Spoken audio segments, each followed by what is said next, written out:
How the hell do you stay positive when you go through your hard times?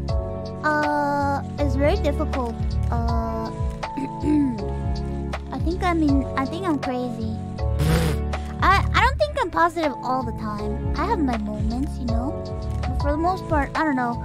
I feel like if I don't try to stay positive, that, it will, my brain will implode, and that's not good. So I try my best.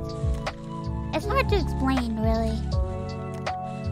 It's kind of like I'm more at a point where it's like I've already accepted that everything is shit and shit is gonna happen, and life isn't fair, and it's gonna be fine. It's gonna be fine. I'll figure it out. I'll figure it out along the way. You know, life isn't fair. Shit happens. Shit is fucked up. I'll figure it out. Positive nihilism. It's not fair. And you know, there's just some things that just can't be changed. You know?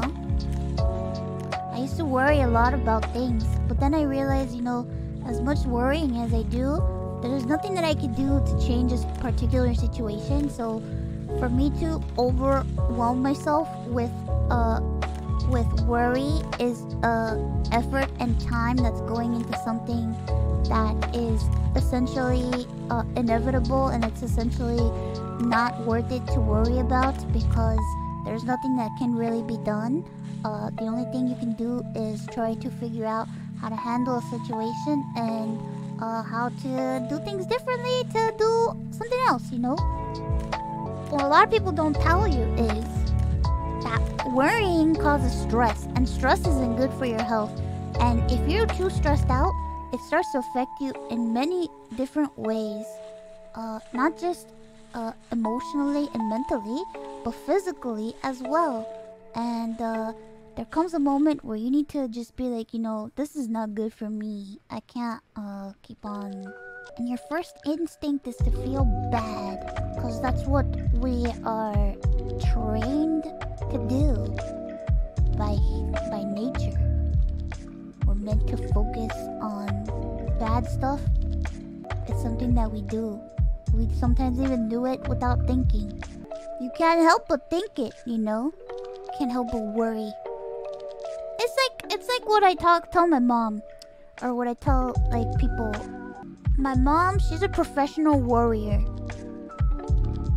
It's in her blood to worry. It's because of life that has shaped her into this type of person.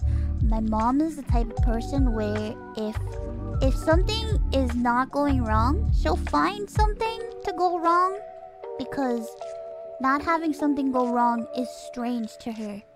I feel like sometimes my mom doesn't feel like alive unless she's worrying about something. It worries her not to worry about something. Isn't that strange? Makes me sad. You know, my whole life we've always had like problems with like money and like stability and health and all that stuff. And lately, that big huge weight of you know, not having enough money for meds, not having enough money for bills, that's kind of like gone now. So she doesn't really know. She doesn't know what to do right now. So she'll like focus on like, she'll extra focus on like other things where it's like, why are you worrying about this? But it's like her whole life she's had like a survival mentality. Like it's just how she's lived her whole life. So it's like to not always be like on edge, and to not like have a life where it's like danger all the time is very strange. And in turn, see, sounds like you, it's true.